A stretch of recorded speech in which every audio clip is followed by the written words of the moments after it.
Bula Vinaka boxing fans, well, this is just a quick video. The news has been out for some time now, but Ryan Garcia has absolutely lost the plot.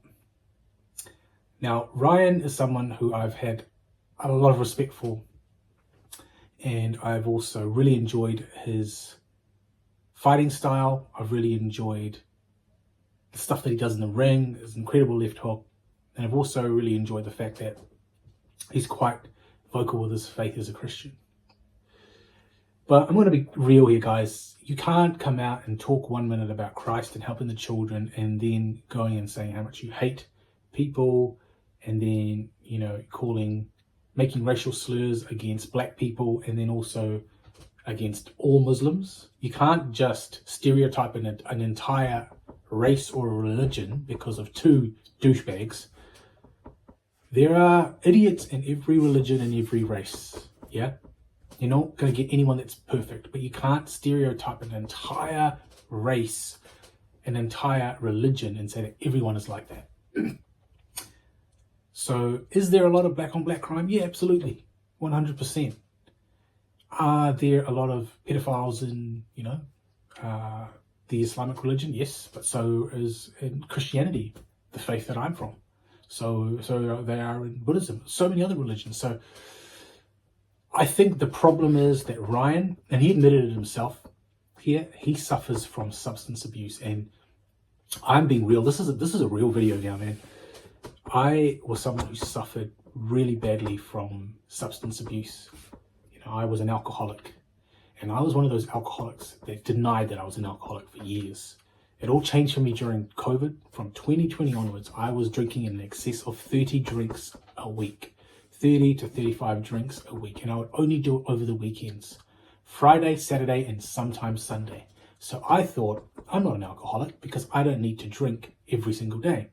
I can isolate my drinking to a weekend.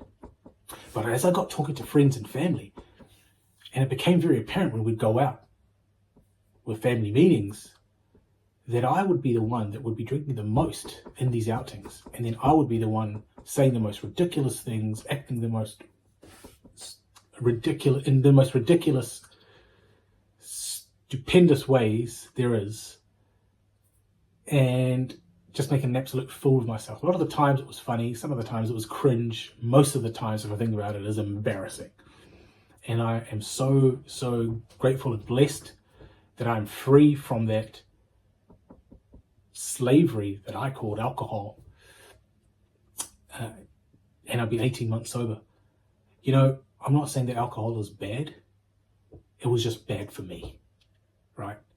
I'm not here to promote and say you should all give up alcohol, because I think I'll be fired by every single and sued by major, alcohol companies.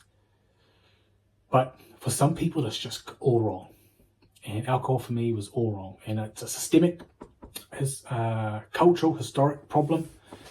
It destroyed my dad's life, it destroyed my two brothers' lives before they gave up. And so many of my family members. So for me, it was about breaking the cycle. And for Ryan, I think he has identified the problem. I heard he's booked himself into rehab. I feel like Ryan has to just completely give it up. He has so much potential. The guy is such an incredibly talented boxer. Just imagine if he had the work ethic and discipline like a Canelo Alvarez, his fellow Mexican counterpart. Imagine if he had that discipline. Imagine if he was like David Haye or Alexander Usyk, just disciplined in their training. Terence Crawford. Just imagine what he could do.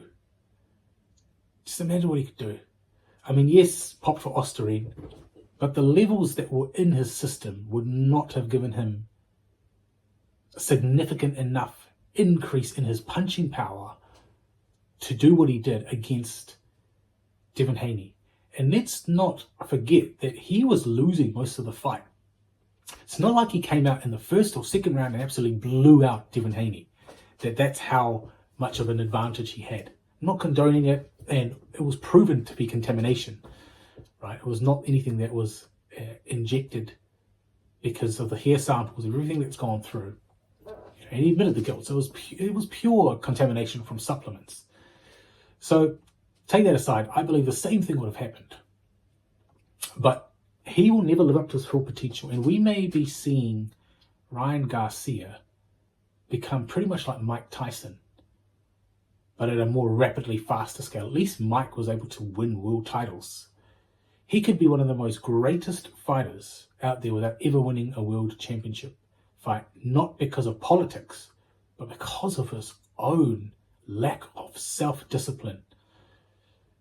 You know, I'm a huge fan of David Tua, and David Tua's reasons for not winning was a lot of politics and being screwed by bad management. Ryan Garcia has got only himself, will only have himself to blame if he doesn't end up becoming a world champion, if he doesn't end up fulfilling his potential. So my plea to Ryan Garcia and to all his fans, myself included, big fan of Ryan Garcia, get yourself straight, get into rehab, give up alcohol, because alcohol is all wrong for you. Give up drugs, give up every substance that is destroying your life, and focus on your boxing, focus on rebuilding your relationship with people and your faith in God. That's all I can say. Drop a comment, let me know what you think, what's next for Ryan, and as always, you're watching Seru Bale's Boxing Undisputed. Vinaka.